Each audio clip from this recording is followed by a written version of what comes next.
talent within you. But do you have the guts to fail? And if you do not fail, that means you're not trying.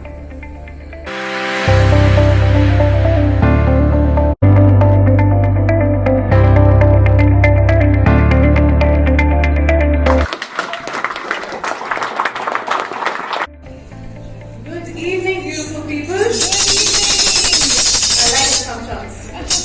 It's a great honor to be back on this forum, back on this stage. It's my fourth fantastic year at Women Economic Forum.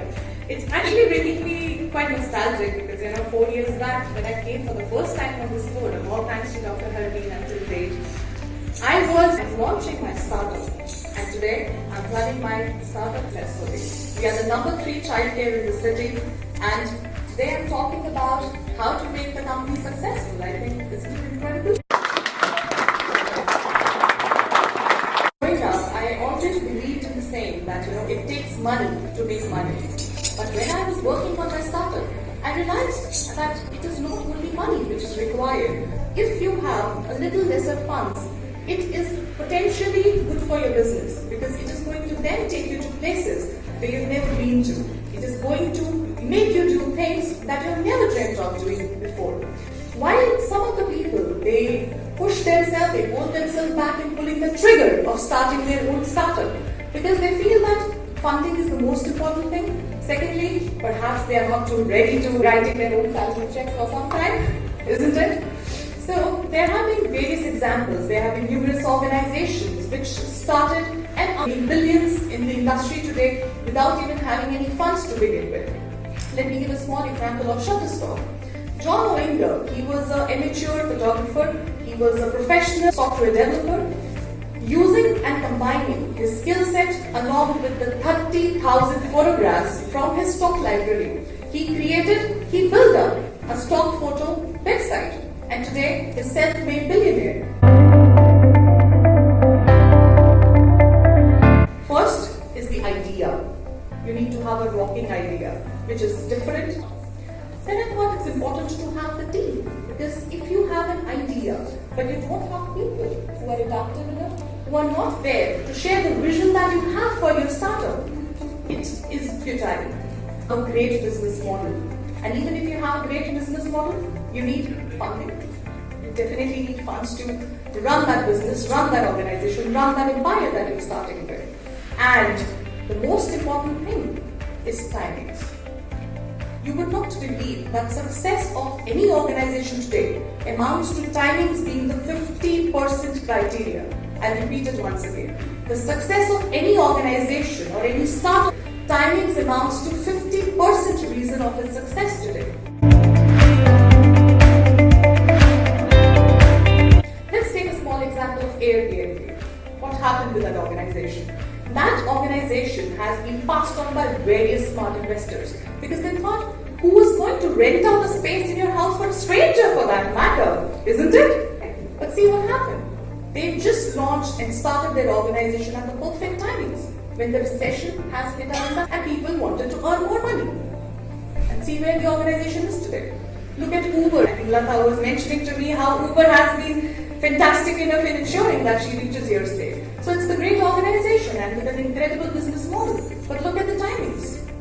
They started and launched their organization at the business model when drivers were in lookout for making some extra money. So timings are very, very important. About my own journey, as an entrepreneur.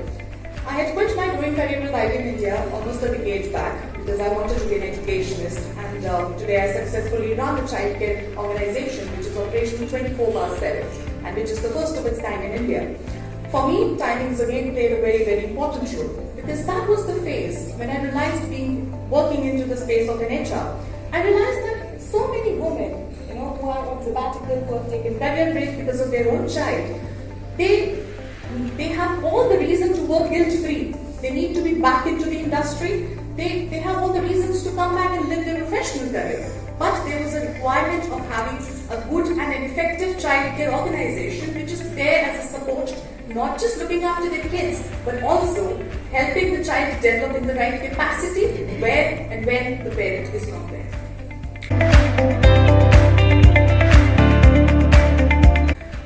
Very early in life, I found that there is nothing more worthwhile than taking risks in life.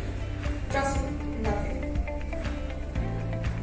Nelson Mandela once said that there is no passion to be found in settling for something less than the life that you've always envisioned and the life that you know that you're capable of living. I am sure that so many of you, when you were choosing your subjects into your college, people around you must have suggested you that, honey, have a backup option. You need to have something to fall back upon, isn't it? But I never get this concept, darling. The reason is, even if I fall, why do I fall back? I would rather choose to fall forward. So at least this way, I will see what I'm falling at. Take risk in life.